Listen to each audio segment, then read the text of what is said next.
पिछले 4 सालों में क्या हाल राजस्थान का कर दिया। न युवा सुरक्षित है, न महिला सुरक्षित है। भारतीय जनता पार्टी द्वारा प्रदेश में जन आक्रोश यात्रा कांग्रेस सरकार के खिलाफ निकाली जा रही है। इसी के तहत अजमेर उत्तर विधानसभा क्षेत्र के प्रत्येक वार्ड में जन आक्रोश यात्रा निकालकर आमजन को राजस्थान सरकार की विफलताओं के बारे में जागरूक किया जा रहा है। आज इसी क्रम में भाजपा कार्यकर्ताओं द्वारा सुभाष चंद्र बोस की प्रतिमा से प्रारंभ कर अनेक क्षेत्रों में जन आक्रोश यात्रा निकाली गई। इस अवसर पर आमजन और कार्यकर्ताओं को संबोधित करते हुए भाजपा जिला प्रशिक्षण प्रभारी कमल प्रकाश कृष्णानी ने कहा कि कांग्रेस सरकार ने राजस्थान का हाल इन 4 सालों में बेहाल कर दिया है। कृष्णानी कहा कि आज इस सरकार के कार्यकाल में बच्चे, बुजुर्ग और महिला कोई भी सुरक्षित नहीं है। केंद्र सरकार की आने वाली स्कीमों का फायदा राजस्थान सरकार के कार्यकाल में आम जनता तक नहीं पहुंच पा रहा है। यह जन आक्रोश यात्रा आने वाले 2023 के चुनावों में सरकार का तख्ता उखाड़ फेंकने में महत्वपूर्ण भूमिका निभाएगी। उत्तर विधायक वासुदेव देवनानी ने कहा कि कांग्रेस की यह सरकार निकम्मी सरकार है और इसके मुखिया अशोक गहलोत अपनी कुर्सी बचाने में ही लगे हुए हैं। उनका राजस्थान में आमजन पर किसी प्रकार का ध्यान नहीं है, इसलिए ऐसी सरकार को सत्ता में बने रहने का कोई अधिकार नहीं है।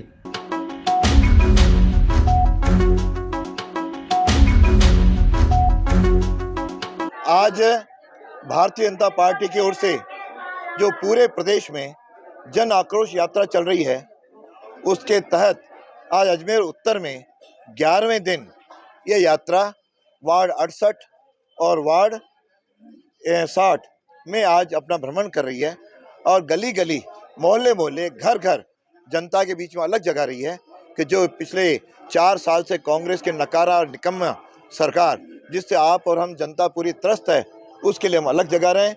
न पानी दे पा रही है, न सड़कें दे पा रही है। इवन व्यापारियों को यूज़र टैक्स लगा करके और वो परेशान कर रही है।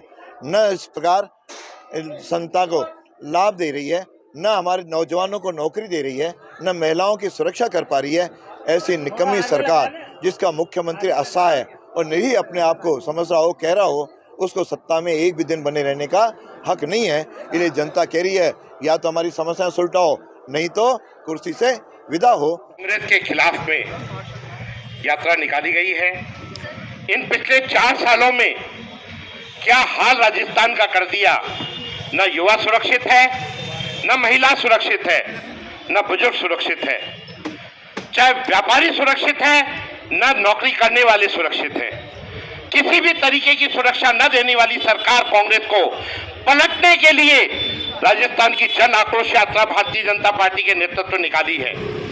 निश्चित रूप से भारतीय जनता पार्टी की ये यात्रा इस 2023 के अंदर होने वाले चुनाव में सरकार का तख्ता पलट करने में महत्वपूर्ण भूमिका अदा करेगी। हमारे क्षेत्र के अंदर युवा वर्ग ज्यादा रहता है। उन युवा वर्ग के लिए कभी सरकार ने नहीं सोचा, उन्हें बेरोजगारी की तरफ धकेल दिया। उनको रोजगार दे सकती थी। केंद्र सरकार ने कई सारी स्कीमें निकाली, कई सारी योजनाएं निकाली जिससे आदमी स्वयं अपने उद्योग लगा सके, परंतु सरकार ने न उनको जमीन दी, न उन्हें किसी तरीके का बैंकों से आगे बढ़ने का कोई मौका दिया। इसकी वजह से जो युवा है वो युवा वर्ग किसी तरीके से इस यात्रा के अंदर, इस अपने राजस्थान के अंदर अपनी बढ़ोतरी कर सके। निश्चित रूप से युवा वर्ग इस चुनाव के अंदर 2023 के चुनाव में उखाड़ फेंकेगा, ये बात निश्चित रूप से मान लो।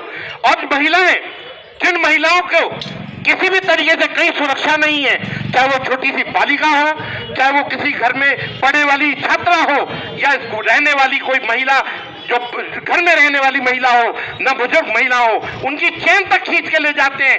इस तरीके से ऐसी सरकार के लिए निश्चित रूप से हम लोग निंदा करते हैं और इस सरकार को निश्चित रूप से हम बदलकर इस जो जन आक्रोश यात्रा का जो हमारा मूल मकसद है, जनता तक पहुंचने का। आ रहे हैं राजस्थान विधानसभा 2023 चुनाव में भी रह गया 1 वर्ष से कम समय। कौन होगा विधायक उम्मीदवार? स्वामी न्यूज कर रहा है सोशल मीडिया का सबसे बड़ा असर। राजस्थान की 200 विधानसभा क्षेत्र में कौन कर रहा है तैयारी, बताएंगे आप और उस विधानसभा क्षेत्र में रहने वाली जनता, जिससे आपके विधानसभा का क्षेत्र का हो विकास। 1 दिसंबर से जयपुर संभाग रोजाना 2 विधानसभा, दोपहर 1 बजे और दोपहर 3 बजे। स्वामी न्यूज के फेसबुक और YouTube पर लाइव देखें, कमेंट बॉक्स में जाकर कमेंट करें और बताएं कौन सी विधानसभा क्षेत्र में रहते हैं आप, कौन है संभावित उम्मीदवार, कौन सी पार्टी से रखता है वो संबंध, जानकारी साझा करें। प्रारंभ कर रहे हैं हम अब जयपुर संभाग। यदि छूट गया आपका विधानसभा क्षेत्र, यदि आप उस दिन नहीं रह पाए लाइव, तो हमारे प्ले लिस्ट में जाकर आप उसके कमेंट बॉक्स में जाकर अपने विधानसभा की जानकारी अवश्य डालें। ये जानकारी आप हमारे व्हाट्सएप पे भी दे सकते हैं। व्हाट्सएप नंबर है 9829010448। देखना ना भूलें दोपहर 1 बजे और दोपहर 3 बजे।